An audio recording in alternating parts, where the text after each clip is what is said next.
So hey guys, this is Jayant and welcome to programming simplified. So guys, इस video में देखते हैं कि कंस्ट्रेंट लेआउट कैसे क्रिएट करते हैं जेटपैक कंपोज के अंदर। देखो, जो कंस्ट्रेंट लेआउट सेम हमारा एक्सएमएल की तरह ही होता है, जो हमारा आइटम्स कंपोजर फंक्शन को अरेंज करने का काम करता है। अगर मैं ऑफिशियल डॉक्यूमेंटेशन की बात करूँ ना, यहाँ पे देखो, अभी हमारे पास रो कॉलम बॉक्स होता है, इतने सारे कंपोजर फंक्शन है जो आइटम्स को अरेंज करते हैं। बट हम कंस्ट्रेंट लेआउट को क्यों यूज़ करें जेटपैक कंपोज के अंदर?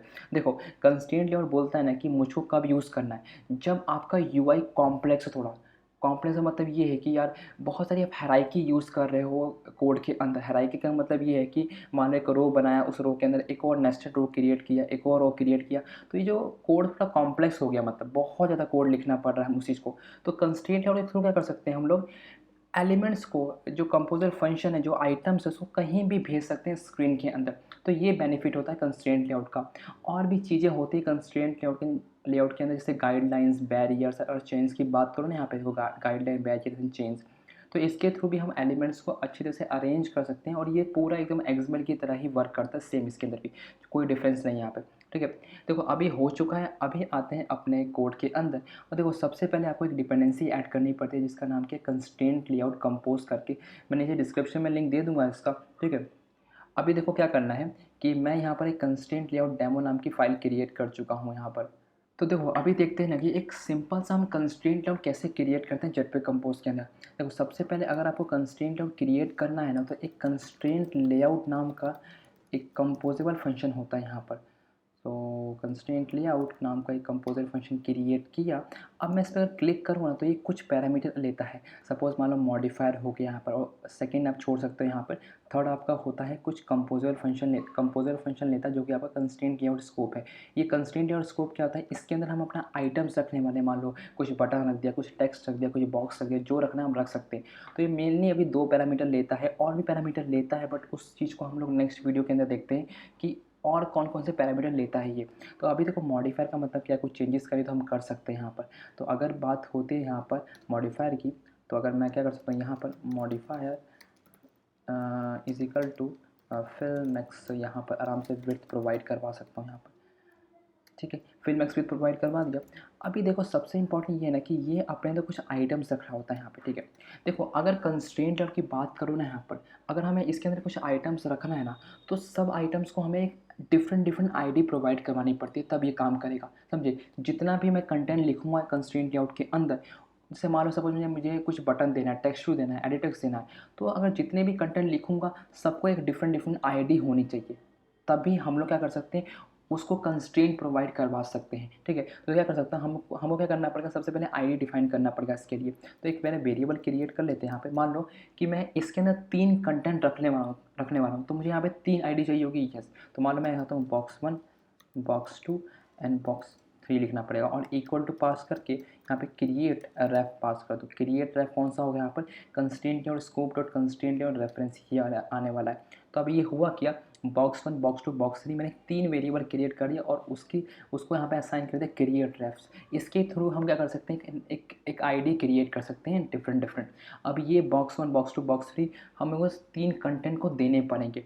तो सपोज़ मान लो कि मैं यहाँ पर क्या करने वाला हूँ, 3 कंटेंट क्रिएट करने वाला हूँ। पहले आपका बॉक्स मान लो, एक बॉक्स क्रिएट कर देते हैं पहले, जो अपने मिलेगा मॉडिफायर इक्वल टू, पहले मान लो मैंने साइज़ कुछ पास कर दिया इसके अंदर, जो कि है इसका 150.dp, और डॉट कुछ कलर पास कर देता है यहाँ पर, मतलब मान लो बैकग्राउंड कलर जिसके है रेड पास कर दिया। ठीक है, और ये हो काम हो गया।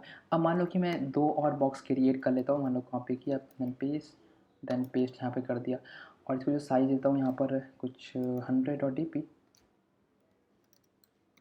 100, और इसका जो कलर है मैं देता हूँ येलो, एंड इसका जो देता हूँ 50.dp। ठीक है, ये हम लोगों ने प्रोवाइड करवा दिया। इसका जो कलर है मैं देता हूँ ब्लैक।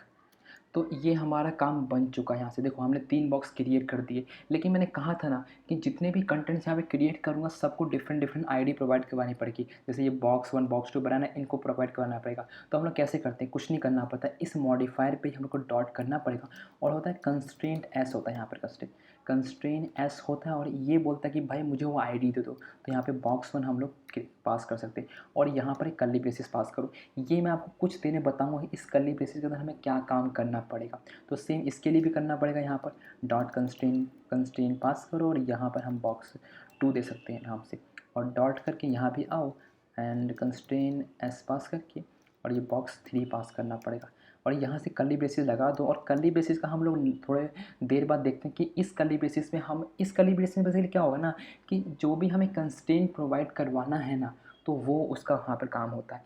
तो देखो अभी इतना काम मेरा हो चुका है, अब मुझे कुछ नहीं करना, सिंपली इस कंस्ट्रेंट लेआउट डेमो को यहाँ पर कॉल करना पड़ता है। तो मैं ऑलरेडी कंपोज एक्टिविटी में कॉल कर चुका हूँ और इसको एक बार रन कर लेते हैं। तो देखो हमारा एप्लीकेशन रन हो चुका है और यहाँ देखा ना कि किस तरीके से बॉक्स आ रहा है। देखो हुआ यहाँ पर क्या कि पहले आपका रेड बॉक्स है जिसका 150 है, फिर येलो फिर उसके बाद ब्लैक आ चुका है। तो अगर यहाँ पर मैं बात करूँ ना, तो क्या हुआ कि अगर देखो मैंने कंस्ट्रेंट लेआउट के अंदर जो भी कंटेंट लिखा ना, तो वो क्या होता है, इनलाइन होता है, मतलब एक के ऊपर एक कंटेंट यहाँ पर आता है, समझे। जो भी कंटेंट लिखोगे ना, जैसे बॉक्स लिखा है यहाँ पे, तो एक के ऊपर एक कंटेंट यहाँ पर आ रहा होता है।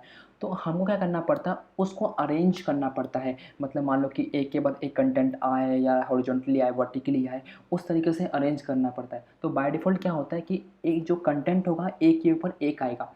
तो देखो अभी देखते हैं कि हम लोग आइटम्स को अरेंज कैसे करते हैं, हॉरिजॉन्टली और वर्टिकली। तो इसको पहले एक बार ना यहाँ से पहले मैं कमेंट कर देता हूँ, नॉट कट।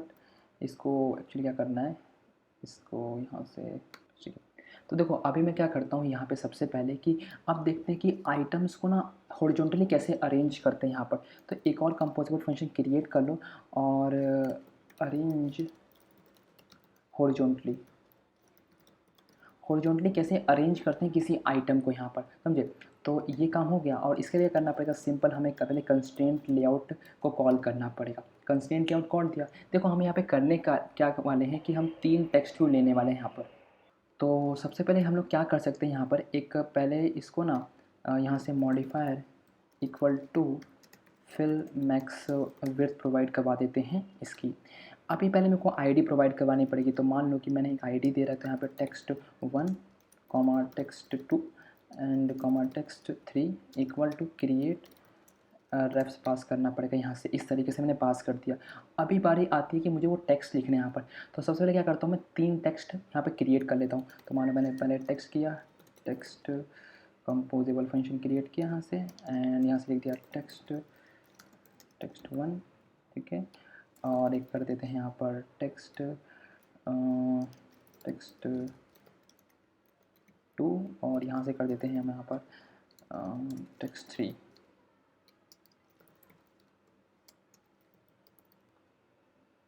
देखो मैंने 3 टेक्स्ट क्रिएट कर रखे हैं। अभी मुझे इन तीनों टेक्स्ट को मुझे डिफरेंट आईडी भी प्रोवाइड करवानी पड़ेगी और इसको अरेंज भी सही से करना पड़ेगा। देखो ध्यान से देखना इस चीज़ को कैसे हम लोग आइटम्स को अरेंज करते हैं। देखो एक चीज़ यहाँ पे नोटिस की होगी ना कि जो कंस्ट्रेंट हम लोग एक्सएमएल में प्रोवाइड करवाते थे किसी भी एलिमेंट का, किसी भी व्यू का, तो हमेशा 3 साइड से होता था, ठीक है। 3 साइड से हमें देते थे तभी हमारा एरर ज़्यादा था। 3 साइड से मुझे कंस्ट्रेंट हमेशा प्रोवाइड करवाना पड़ेगा। तो इसमें भी सेम वही होता है कि आप 3 साइड से कंस्ट्रेंट प्रोवाइड करवाओगे तभी आपका जो यूआई हो रिस्पॉन्सिव हो पाएगा। तो देखो हमें क्या करना पड़ेगा, सबसे पहले तो इसको ना हम लोग पहले मॉडिफायर पास कर देते हैं। एक तो मॉडिफायर लिया और एक इस मॉडिफायर के अंदर क्या करना होता है यहाँ पर कि मॉडिफायर डॉट करके कंस्ट्रेंट एस पास करो और यहाँ पे आप text1 वो आईडी पास कर दो, ठीक है। आईडी पास कर दिया। सेम हमें इन सब के लिए भी करना पड़ेगा, तीनों के लिए। तो इस यहाँ पे क्या किया, पहले देखो पहले इसके लिए हम पहले कंप्लीट करते हैं फिर उसके बाद आते हैं, ठीक है। तो देखो अभी इस कंस्ट्रेंट के अंदर जब मैं क्लिक करूँगा ना, तो ये कुछ पैरामीटर लेता है, 2 पैरामीटर लेता है जो कि बहुत सिंपल है। पहला आपका आईडी होता है जो हम ऑलरेडी प्रोवाइड करवा चुके हैं। सेकंड बोलता है कि भाई मुझे कंस्ट्रेंट ब्लॉक चाहिए। जब मैं इस कंस्ट्रेंट ब्लॉक पे क्लिक करूँगा, देखो अभी देखते थे मैंने कंस्ट्रेंट स्कोप पे क्लिक किया ना, तो ये इसके अंदर आ चुके हैं, इस कोड के अंदर आ चुके हैं। अब ये भाई कुछ पैरामीटर लेता है अपने अंदर, बोलता है parent, start, absolute left, top and यहाँ से। तो ये कुछ क्या है, कंस्ट्रेंट है जहाँ पे हमें देना है। देखो स्टार्ट का मतलब क्या है कि भाई यहाँ लेफ्ट साइड से आप कंस्ट्रेंट दे रहे हो। टॉप का मतलब क्या है, टॉप से दे रहे हो। पेरेंट का मतलब क्या है कि भाई जो पेरेंट जो व्यू है उसके अकॉर्डिंग आप दे रहे हो कंस्ट्रेंट। मतलब पेरेंट यहाँ पे क्या है, कंस्ट्रेंट लेआउट है, तो उससे अटैच करवा रहे हो यहाँ पर। और अगर बात आती है एंड की, बात आती है यहाँ पर, तो एंड में हम लोग कंस्ट्रेंट प्रोवाइड करवा रहे हैं। तो ये कुछ कुछ पैरामीटर होते हैं जो हमें प्रोवाइड करवाने होते हैं यहाँ पर। देखो अगर आपको एग्जांपल दिखाऊँ तो कैसे कर सकते हैं। सपोज़ मान लो जो टेक्स्ट है, अभी जो टेक्स्ट आएगा ना वो एकदम टॉप टॉप टॉप लेफ्ट में आ रहा होगा, ठीक है। क्या होगा, टॉप स्टार्ट या टॉप लेफ्ट में आ रहा होगा अभी। तो मैं चाहता हूँ ना कि जो इसका स्टार्ट है, जो इसका स्टार्ट कंस्ट्रेंट ना, वो कहाँ पे कांस्टेंट होना चाहिए। स्टार्ट को लिंक करवा दो, किसको, जो इसका स्टार्ट कंस्ट्रेंट है टेक्स्ट व्यू का, उसको लिंक करवा दो किसके साथ, पेरेंट के साथ। पेरेंट लिख दो बस यहाँ पर, पेरेंट डॉट स्टार्ट, समझे। पेरेंट का मतलब भाई क्या है यहाँ पर कि आपका कंस्ट्रेंट लेआउट है, पेरेंट से उसको अटैच करवा दी, समझे। अब आपने नोटिस कभी किया होगा ना कि किसी भी व्यू को जब हम कंस्ट्रेंट प्रोवाइड करवाते हैं और जिस डायरेक्शन में खींचते हैं ना, जिस डायरेक्शन में हम कंस्ट्रेंट प्रोवाइड करवाते हैं ना, वो उसी डायरेक्शन में चला जाता है। तो अब होगा यहाँ पर क्या कि जो टेक्स्ट होगा ना, अब हम इसको स्टार्ट को मैंने पेरेंट दे रखा, तो ये इसी डायरेक्शन में चल जाएगा, स्टार्ट वाली डायरेक्शन में चल जाएगा यहाँ पर। स्टार्ट का हो गया, उसी तरह हम टॉप का भी प्रोवाइड कर सकते हैं कि भाई जो टेक्स्ट वन का टॉप का डायरेक्शन क्या होगा। देखो लिंक करना पड़ेगा टॉप एंड इसको पेरेंट डॉट करके हम लोग क्या करवा सकते हैं यहाँ पर क्या, टॉप, टॉप से करवा दिए यहाँ पे। ये दो हम लोगों ने कर दिया इस काम को। और भी करना है तो कर सकते हो यहाँ पर, इसका बॉटम या एंड कर सकते हो, लेकिन अभी मुझे दो प्रोवाइड करवाना है जो कि बेटर है यहाँ पर। और भी करवा सकते हो, सपोज़ मान लो अगर मैं सपोज़ कुछ भी करना तो कर सकते हो, ऐसा कुछ इशू नहीं है। लेकिन जो सपोज़ मान लो कि मैं अभी अगर बॉटम के करवाता तो बॉटम डॉट करके लिंक कर दो कि पेरेंट डॉट बॉटम। और इसको अभी क्या करते हैं, पहले फिल मैक्स साइज़ प्रोवाइड करवाते हैं। अभी इसको बताऊंगा फिल मैक्स साइज़ मैंने क्यों प्रोवाइड किया। अब फिल मैक्स साइज़ मैं चाहता हूँ ना कि जो ये कंटेंट है ना हॉरिजॉन्टली सेंटर आ जाए, हॉरिजॉन्टली तो हो लेकिन सेंटर में भी कंटेंट हो, पूरा आ जाए यहाँ पर, ठीक है। तो ये एक्चुअली हो गया कि बॉटम मैंने पेरेंट पास कर दिया। अब ये क्या होगा ना कि भाई पेरेंट का भी स्टार्ट हो गया और बॉटम से भी मैंने पेरेंट में स्टार्ट बॉटम कर दिया यहाँ पर, और टॉप को भी जो उससे कर दिया यहाँ पर। तो इस तरीके से क्या होगा, कंस्ट्रेंट प्रोवाइड करवा दिया। अब मैं जब आपको रन करूँगा तब बताऊँगा कि ये कैसे हुआ है यहाँ पर, ठीक है। जो एक बार रन करके देखते हैं कि यार ये कंस्ट्रेंट प्रोवाइड कैसे हुआ है, ठीक है। तो देखा गाइस आपने यहाँ पर टेक्स्ट वन कहाँ एकदम यहाँ पर आ चुका है। जो टेक्स्ट जो 2 और 3 बनाना था वो टॉप पे ही है, एक के ऊपर एक कंटेंट आया हुआ है। अब ये टेक्स्ट वन कैसे यहाँ पर सेंटर में एकदम वर्टिकली सेंटर कैसे आया यहाँ पर। तो देखो ये कैसे आया, ये ध्यान से देखो। यहाँ पर मैंने स्टार्ट को लिंक कर रखा पेरेंट स्टार्ट से, ठीक है। लेकिन टॉप को देखो, टॉप को देखो। अभी कभी भी आप एग्जाम्पल को एक बार नोटिस करो कि क्या होता है कंस्ट्रेंट के अंदर, जिस डायरेक्शन में आप खींचते हो उस आइटम्स को ना, तो उसी डायरेक्शन में चल जाता है यहाँ पर। सपोज़ मान लो कि मैंने स्टार्ट को पेरेंट के डायरेक्शन में खींचा तो वो चला गया वहाँ पर। अब टॉप को देखो, टॉप को मैंने क्या खींचा कहाँ पर, टॉप की तरफ, पेरेंट की टॉप तरफ, तो वो गया टॉप पर। और लेकिन बॉटम को भी मैंने खींच दिया बॉटम के अंदर, तो वो क्या एकदम सेंटर में आ गया ना, समझे। आई थिंक नोटिस कर सकते हो यहाँ पे, इमेजिन कर सकते हो कि ये कैसे अरेंज हुआ। तो इस तरीके से हमारा आइटम जो है अरेंज होता है। तो देखो पहला हमारा आइटम अरेंज हो चुका है। अब बारी आती है हमको ये जो दो टेक्स्ट 2 टेक्स्ट 3 ना उसको भी अरेंज करने का। तो देखो मेरा मेन मोटिव क्या होगा, यहाँ पे टेक्स्ट 1 है और टेक्स्ट 2 को मैं यहाँ पे डाल दूंगा और टेक्स्ट 3 को यहाँ पर डाल देंगे, ठीक है। मतलब एकदम हॉरिजॉन्टली अरेंज करने वाले। तो वो हम लोग कैसे कर सकते हैं, तो वो बहुत ज़्यादा ईजी है गाइस, कुछ नहीं करना होता इसके अंदर। तो देखो अभी क्या करते हैं, पहले टेक्स्ट इसको भी पहले क्या करते हैं, पहले मॉडिफायर पास कर दो यहाँ पे, modifier equal to modifier constraints pass किया और यहाँ से मैंने टेक्स्ट 3 पास कर दिया और टेक्स्ट 2 पास कर देते हैं, ठीक है। जब टेक्स्ट 2 पास किया तो ये कुछ अपने अंदर पैरामीटर लेगा। देखो एक और चीज़ लिंक टू के अंदर होता है, देखो लिंक टू पे क्लिक किया ना तो ये मार्जिन भी कुछ दे सकते हैं, वहाँ पे कुछ मार्जिन देना है वो भी दे सकते हैं यहाँ पर, ठीक है। तो अभी मैंने नहीं दिया यहाँ पर। अभी देखो सपोज़ मान लो कि मुझे इसकी कंस्ट्रेंट प्रोवाइड करवानी है यहाँ पर, तो हम लोग कैसे करवा सकते हैं। अभी मैं देखो मुझे ये जो टेक्स्ट एकदम सेंटर में चाहिए, ठीक है, सेंटर में, तो वो हम इसको कैसे प्रोवाइड करवा सकते हैं। अभी क्या होगा ना, यहाँ पहले हमें लिखना पड़ेगा स्टार्ट डॉट करके लिंक। पहले स्टार्ट को हम लोग लिंक करवाते हैं यहाँ पे। देखो स्टार्ट को हम लिंक कैसे करवाएंगे, पेरेंट से। पेरेंट डॉट अगर स्टार्ट करते हैं तो एकदम स्टार्ट में पहुँच जाएगा, राइट। इतना समझ में आ चुका है। उसके बाद आता है हमारा कि एंड को करवाने में एंड डॉट लिंक करवाएंगे, पेरेंट डॉट एंड करवाएंगे, ठीक है। तो जब हम लोग ऐसा कुछ काम करेंगे अभी के लिए यहाँ से, तो ये क्या होगा, ये एकदम सेंटर में पहुँचने वाला है, क्योंकि स्टार्ट को भी खींच दिया और एंड को भी खींच दिया। तो दोनों दोनों को हमने खींचा तो एकदम सेंटर में आना चाहिए, यस। अब क्या करना पड़ेगा टॉप के लिए, तो टॉप टॉप डॉट करके लिंक पास करना पड़ेगा हम लोग को। यहाँ पे लिंक पास किया, देन पेरेंट डॉट टॉप करेंगे तो टॉप खींचेंगे तो देखो एकदम ये सेंटर में आ जाएगा यहाँ पर। अगर बॉटम का कर दूंगा, बॉटम डॉट लिंक टू करके पेरेंट डॉट करके बॉटम पास करना पड़ेगा। अभी ये होगा कि एकदम कंटेंट पूरा सेंटर में दिख जाएगा। तो टेक्स्ट 2 हो चुका है। अब आ जाती है टेक्स्ट 3 की। तो टेक्स्ट 3 भी सेम हमको काम करना पड़ेगा। मॉडिफायर लिखो, देन मॉडिफायर डॉट करके कंस्ट्रेन एस पास किया और यहाँ से हम लोगों को टेक्स्ट 3 पास करना पड़ेगा। ठीक है, टेक्स्ट 3 हो गया। अब इसको अरेंज करना है हमें एकदम एंड के अंदर। तो वो चीज़ें हम लोग कैसे कर सकते हैं, देखो स्टार्ट को तो भूल ही जाओ, स्टार्ट में हमें कुछ काम नहीं करना, हमें काम करना पड़ेगा एंड के अंदर, क्योंकि एंड में हमें खींच के लाना पड़ेगा पहले। तो एंड डॉट लिंक करेंगे और पेरेंट डॉट करके एंड पास करना पड़ेगा। और बाकी जगह से कर दो पूरा एंड, देखो जो भी यहाँ पर टॉप डॉट करके link to then parent dot top and यहाँ पे आता है कि बॉटम से बॉटम डॉट लिंक टू करके पेरेंट डॉट करके और यहाँ से आप बॉटम कर दो। तो अब ये देखो टॉप और बॉटम से मैंने खींच दिया तो एकदम सेंटर में आ जाएगा। और एंड को खींच दिया यहाँ इस साइड से तो एकदम एंड में आ चुका है और स्टार्ट से कुछ नहीं किया यहाँ पे। तो इस तरीके से हमारा आइटम अरेंज होगा। अभी मैं आपको रन करूँगा ना गाइस, तो देखते हैं कि आउटपुट क्या आता है इसका।